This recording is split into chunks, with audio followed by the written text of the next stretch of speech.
Hey everyone, this is lecture 16 for POS 273, International Relations, an online undergraduate course taught at the University of Maine, and I'm your instructor, Rob Glover. So today is our last lecture. It's kind of the final wrapping up lecture for the course, and we're going to look specifically at three things. One is, what are the biggest challenges that we will face in our global future? Two is, do we as a species have the resources and the will to confront them? And the third question is, how can we utilize what we've learned in this class in the future to become better citizens and more informed global actors? So for today, you didn't have a typical reading. You didn't have a chapter in the book that you were expected to read. But I did ask you to watch these three TED Talks. And so we'll kind of go through who these people are and say a little bit about them, and then we'll dig into the TED Talks themselves and try to hopefully kind of explore what are the underlying assumptions, what are the assumptions that they're making about how the world works, what we can accomplish, how we accomplish it, the policy tools that we have at our disposal to accomplish some of these large goals. But let's first talk a little bit about the three folks that you watched for today. So the first gentleman all the way to the left is Joseph Nye. Joseph Nye is a scholar of international relations. He's a researcher at Harvard University. And I think it's safe to say that Joseph Nye operates with what we would call a liberal perspective on international relations. Right? His talk specifically is about power and the use of power, but he doesn't convey that in the kind of typical realist way of maximizing military force or ensuring that you have parity with adversaries. He thinks about it in a broader, more diplomatic, probably more optimistic way. And he talks specifically about soft power. And he's talking about power shifts that have occurred globally and what the proper disposition, what the proper response to those power shifts ought to be. Your second speaker is James Hansen. James Hansen is a climate scientist. He worked for NASA for a number of years and really was one of the pioneers in the 1980s of some of the emerging science around climate change, the ways that man-made impacts, specifically carbon emissions, were producing changes in our physical environment and some of the impacts that those changes would have. Now, at the time that he started publishing some of his early analyses on man-made climate change and the impacts of man-made climate change, people viewed him as kind of pessimistic, presenting worst-case scenarios. A lot of the predictions that he made about sea level rise and global average temperature rise were dismissed. They were viewed as overly pessimistic or not well-founded. And subsequently, some of those pessimistic scenarios have been confirmed. And so he is really viewed as a pioneer in climate science and one of the first scientists that was going out to make bold and ultimately well-supported claims about the impacts of climate change. The last speaker that you have, Majid Nawaz, is of Pakistani descent. His ethnic origins, his family is from Pakistan. He grew up in the UK and really is an interesting figure. For a long time, he was involved in some Islamist extremist groups and had a very angry, kind of fiery disposition towards how Islam ought to be promoted throughout the world. He advocated for violence. He was active throughout the world in organizations with terrorist links and was even briefly jailed for a period in Egypt, but he was involved with groups operating really kind of transnationally in scope. And then he essentially had a 180. He rejected the use of violence, adopted a more tolerant, open, kind of less extreme disposition towards political change and social change, and has really become an advocate for nonviolence, and as you see in the TED Talk, an advocate for democracy democratization as a way to counter the appeal, the allure of global extremism. So these TED Talks, if you haven't watched them yet, I want you to pause the lecture and go and watch the TED Talks. TED Talks are relatively brief, and they're good examples of communication. They're engaging. They ask interesting questions. They're not loaded with jargon. They're to the point. They're compelling. So I really do encourage you to watch these. I will say a little bit about the format of TED Talks. If you're familiar with TED Talks, TED stands for Technology, Education, and Design, and this format really, got underway a little over a decade ago. The idea was to take smart people with expertise in some area and really kind of train and coach them to be more effective communicators. And the guidelines that you get when you give a TED Talk are essentially to give the best talk of your life, to present what you know in a way that's compelling and to the point, is simple enough for people to understand, even if you're talking about something very, very advanced like quantum physics or computer programming or nuclear war, genocide, whatever it might be. You should convey that information in a way that's comprehensible for people. And they tend to be they tend to generalize a lot, and they tend to be relatively optimistic. Rarely will you watch a TED Talk and you come away thinking, oh, everything is hopeless and there's nothing I can do about it. The most TED Talks that you see present you with some sort of action step, something you can do or some behavior you can engage in to begin to address a problem or a challenge. And I think that's really the case with the 3 talks that you had for today. They're not saying, here is this challenge that confronts us and it's hopeless, but they're saying, here are some ways in which human beings can adapt to challenging circumstances. So let's talk a little bit about what specifically they're discussing. Each speaker really presents a difficult challenge, and all of these challenges have global implications. I say difficult. Some of these things are nearly overwhelming, right? They're the type of thing that if you just kind of kick it around in your own head for a little bit, you might become overwhelmed thinking about it. So what are they talking about? Well, Nye, like we said, is talking about the future of the global power distribution. He's saying that the global power distribution is changing, it's shifting, and there's a certain type of way that we can adapt to those changes that is positive and good, and we ought to adopt. And then there are other ways that we can think about that changing power distribution that are dangerous or threatening, right? So specifically what he's advocating for is the use of what he calls soft power, and we'll go into that more in a sec.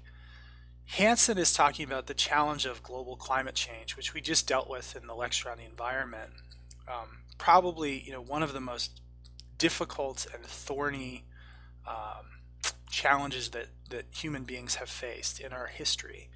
And he is trying to paint the potential impacts of global climate change in a way that is, really kind of indisputable, and then what that compels us to do in terms of action and consumption and policy.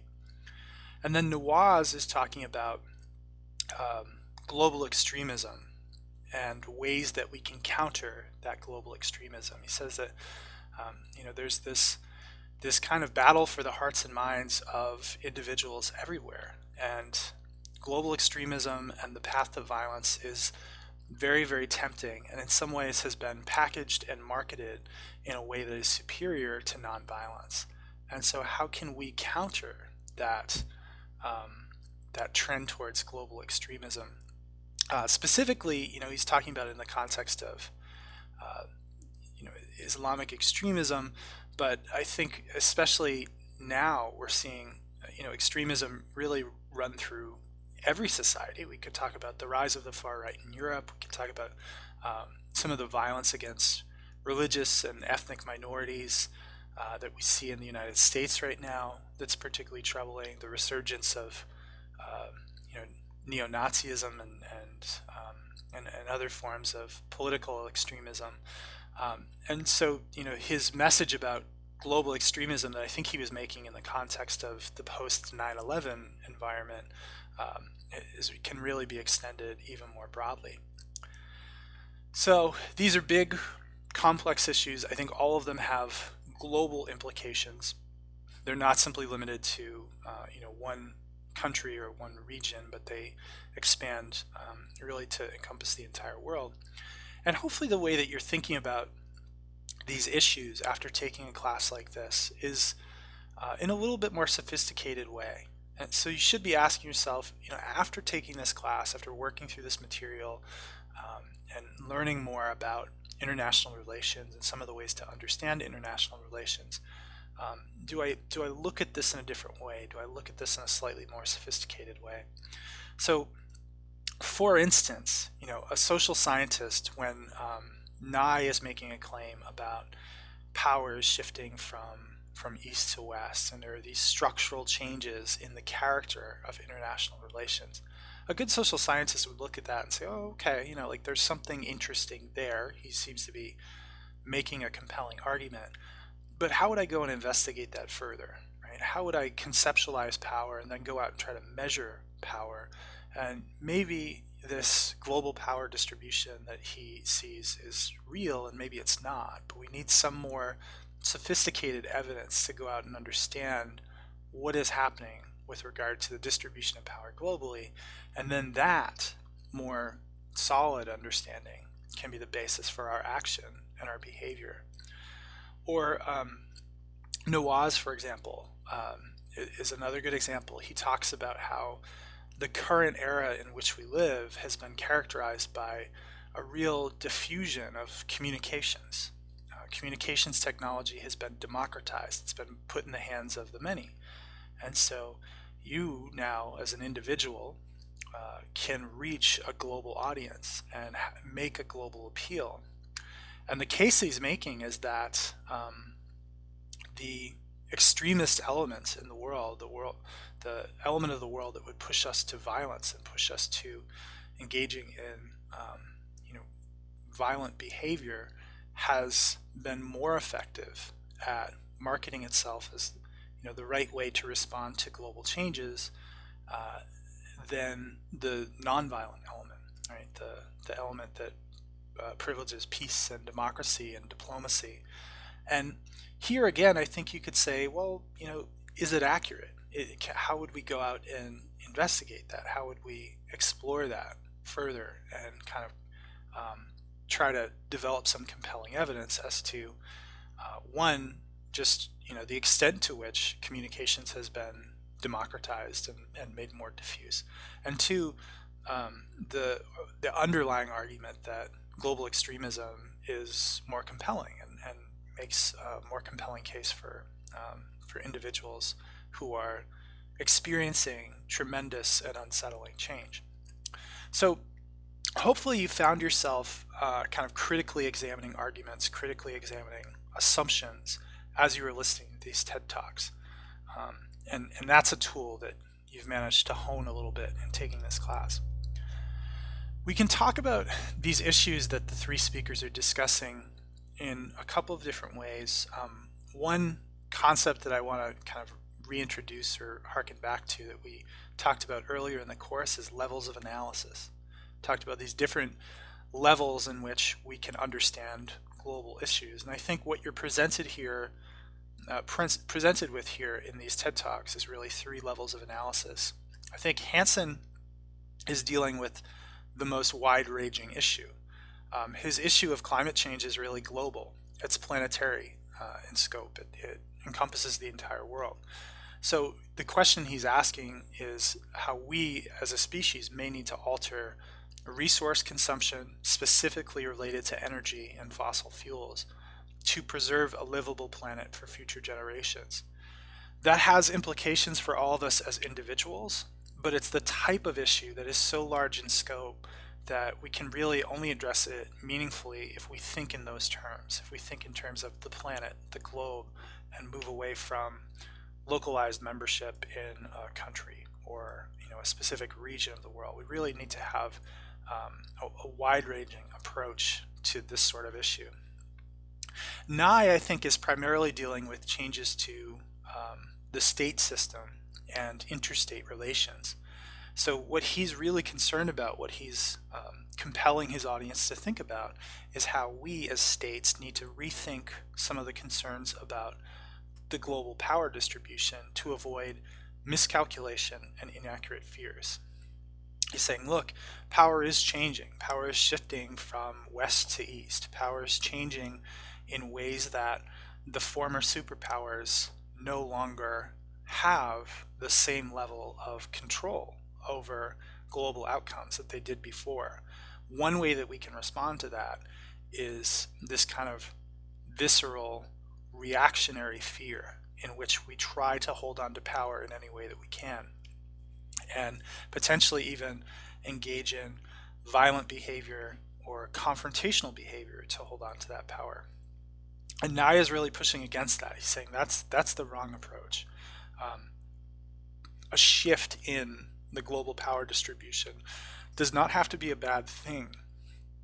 And we do have ways in which we can use power that are underutilized. So there is this realm of soft power that is can be tremendously influential and important, and we tend to think of power only in a certain way. We tend to think of it in more militaristic, confrontational terms, and that's potentially problematic. I think we see that particularly now in the era of the Trump presidency, right? Is that I think Trump has this notion that the United States is in decline relative to previous periods, and the United States is being taken advantage of by some of these rising powers, like China, for example. And he really wants to aggressively assert U.S.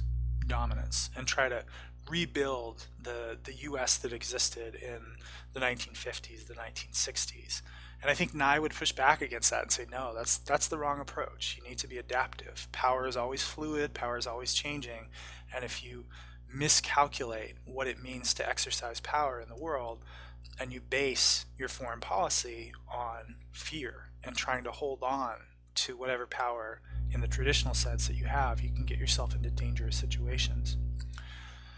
Nawaz, I think, is digging down into the societal and even the individual level. So he's looking at how we in societies and even as individuals should respond to extremism in what he calls the age of behavior. He says that it's really today patterns of behavior and not necessarily like ethnicity or national identity that is driving people's sense of belonging. We've expanded the scope of communication such that we think of ourselves in terms of other like-minded individuals that engage in the types of activities that we engage in and are excited by and drawn to the types of activities that we are excited by and we're drawn to. And so that means that, what we have to do is market, really, kind of advocate for ways of behaving in the world that are not extremist, that are not violent. We have to think about how we encourage people to engage with one another respectfully and in terms of equality, in terms of democracy, really kind of, almost build a social movement that is a force fighting for nonviolently, the most democratic, the most peaceful, the most equal society that we have. And that transcends any kind of national project, right? And really gets down to the societies that we construct, the individual decisions that we make, and how we interact with the rest of the world. So I think there's some different levels of analysis that are presented here, and that's kind of interesting. We could also dig into the underlying assumptions of these three speakers.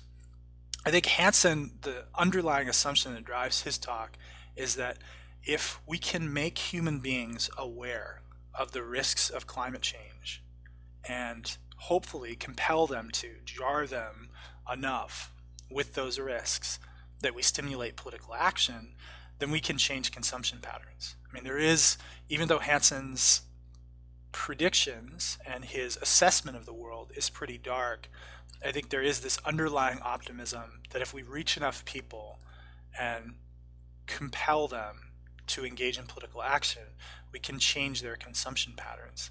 I think Nye's underlying assumption is that bad decisions by states that threaten global security are ultimately rooted in fear and miscalculation. He doesn't think that there's this enduring human nature that engages us in warfare, that compels us to be fearful and be distrustful. He thinks that those things are rooted in miscalculation. And so it's really how we conceptualize power, how we think about the exercise of power has really, really important implications for what the world looks like and whether it's, primarily diplomatic and peaceful and adheres to kind of the liberal framework, or it is, you know, driven by violence, it's characterized by warfare, and it adheres more closely to the realist framework. But he doesn't think that the realist framework is immutable. He doesn't think that we're stuck in this position of fear and conflict.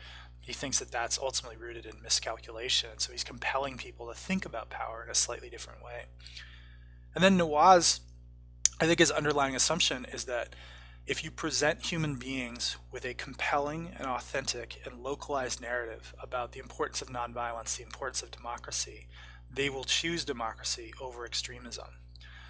So the problem of extremism is not that individuals inherently are drawn to extremism and violence. It's that the competitors, the other ways of understanding the world and the other things that would drive their actions are just not presented in a compelling enough way. And so if you reach enough people with a compelling, authentic, localized narrative of the importance of democracy and the importance of equality, then they will choose that.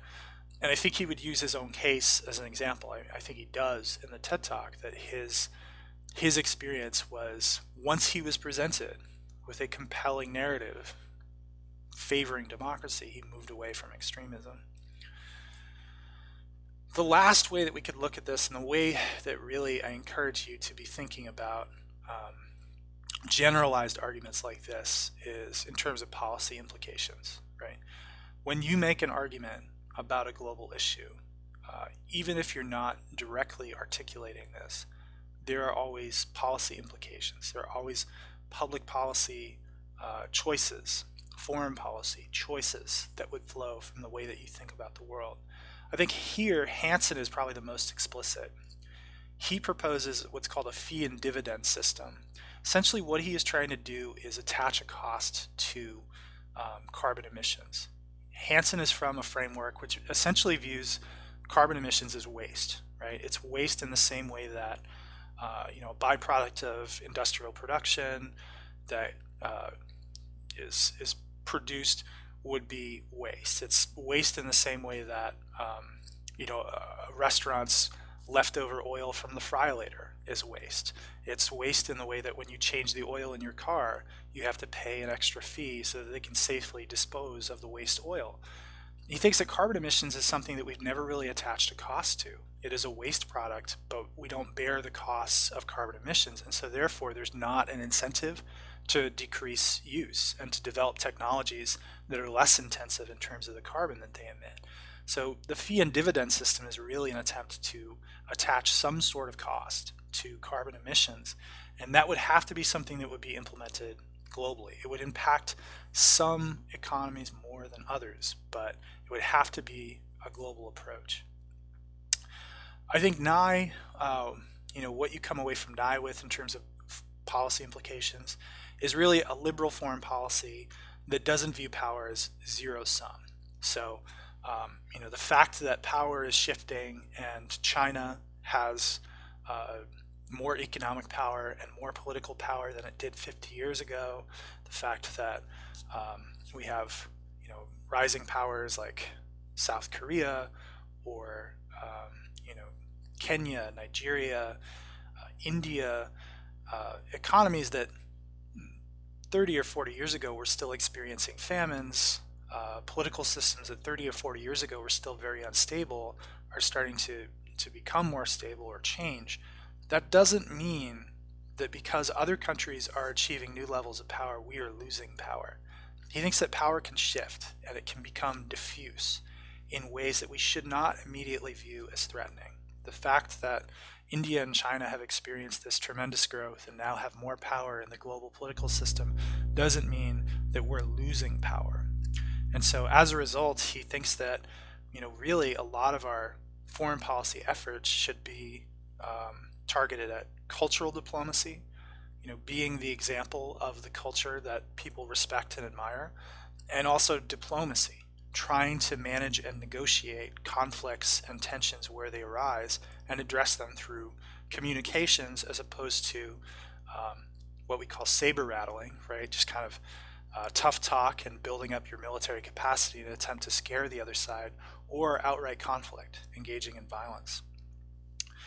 Nawaz, it's tough to say that these are really policy implications, but I think Nawaz's position leads to supporting social movements around the world that would promote those localized narratives of democracy, and it leads to some sort of policy of democracy promotion, right? Supporting democracy really as a broad-based framework for decision-making at all levels, rather than simply an electoral choice. So when he says democracy, you might be thinking of going down to the local high school gym and making your choice for who your representatives are going to be.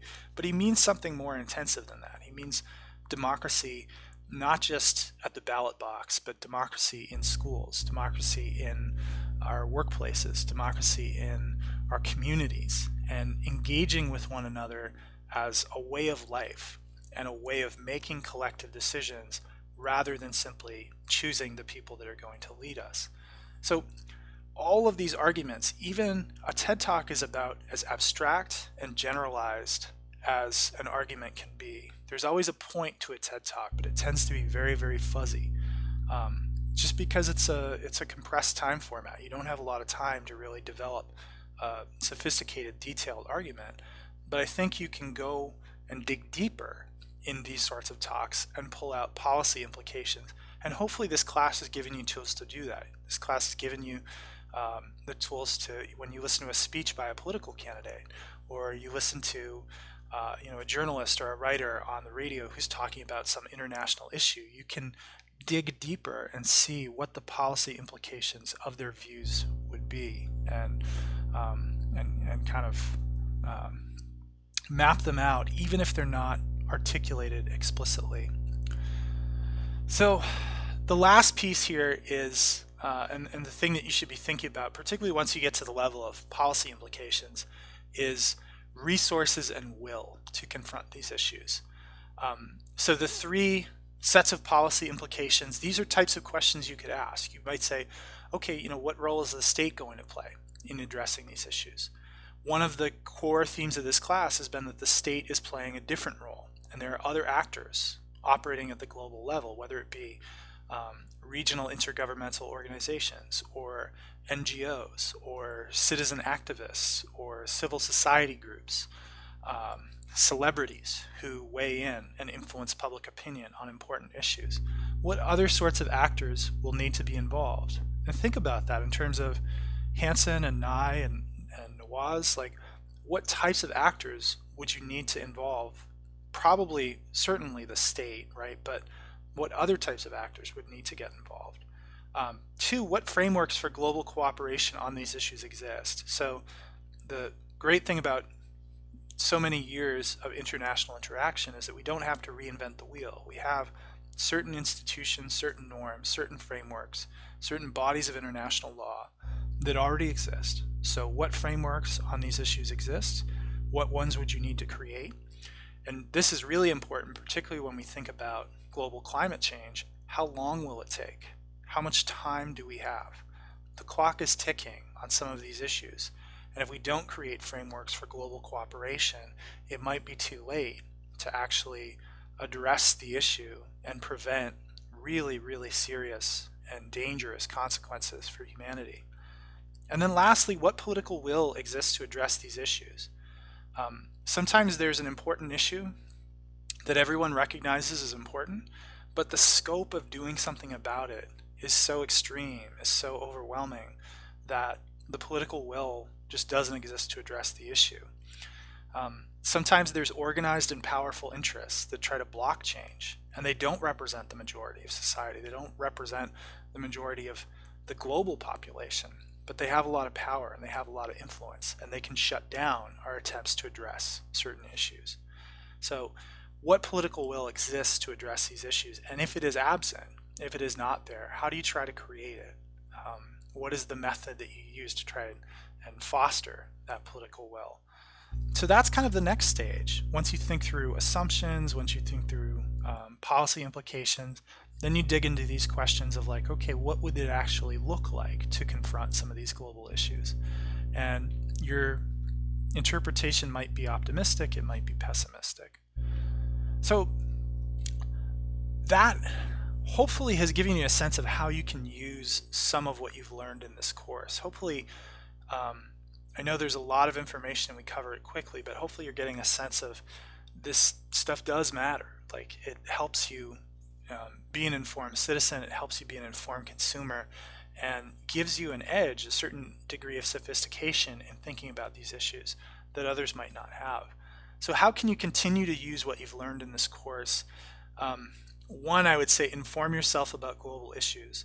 A lot of what we've discussed in this course has been conceptual frameworks, theoretical frameworks, concepts, ideas, ways of thinking, and ways of interpreting the world.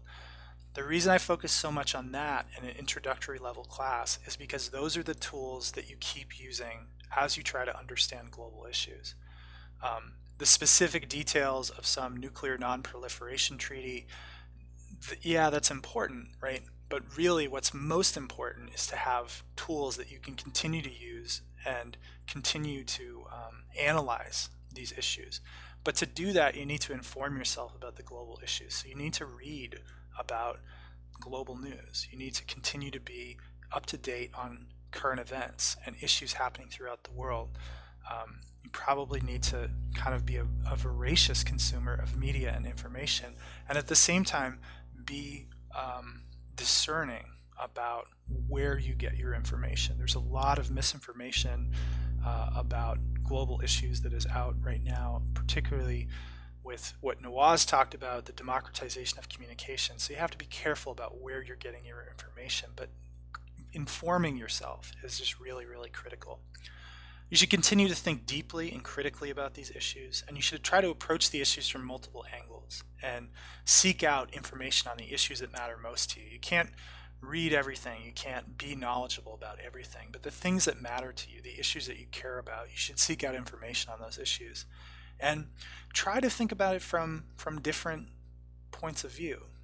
Here in this class, we talked about theoretical perspectives. We talked about how if you have a liberal versus a realist versus a constructivist versus a feminist perspective, you're going to arrive at really different conclusions about the way that the world works, or really different interpretations of current events.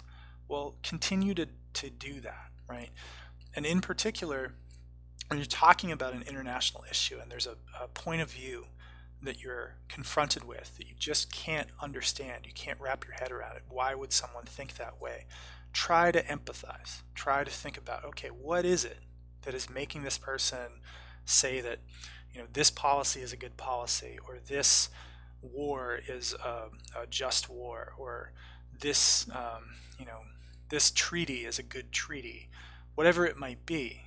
Try to really dig into those issues and those positions that you can understand and think about what would make an individual feel this way. And then lastly, think about action. Think about the steps that you can take to continue to have an impact, or to begin to have an impact. You play a lot of different roles. Right now you're playing the role of a student, but you're also citizens, you're consumers, you're social agents, meaning that you go out and you interact with people, and you probably have people in your life that value your perspective and want to hear what you think about things. And you're a human being on this earth, right? So therefore, you matter. You have rights, you have an ability to voice your opinion, and you have the ability to vote with your political vote or vote with your dollars. And so there are ways, even if it's a a minor everyday sort of impact. There are ways that you can impact these issues, even if it's just down to your personal choice. So think about the steps that you can take to have an impact on these issues. And really, I hope that at the very least you continue to think actively about what's happening at the global level. If you do that, then hopefully, I've done my work in this course. If you continue to care about these issues and seek information about them. So we will wrap up there. For next time, think about what you've learned in this course and reflect and consider those steps that you might take next. This is the last lecture, so there isn't another lecture to move on to. There's just the remaining assignments for the course. Reminder that you do have the exam on Friday. Format is basically the same as the midterm exam, and you'll have slightly longer to take the final exam, and the study guide is available on the course website on Blackboard. So if you have any questions, feel free to reach out to me. If there's any material you're unclear on, feel free to reach out to me. And then the very last assignment for the course is your final reflection paper on the icon simulation. Just a reminder that that's due Sunday by the end of the day in the assignment Dropbox on Blackboard. So again, if there's any issues you run into, you have any questions, feel free to reach out to me.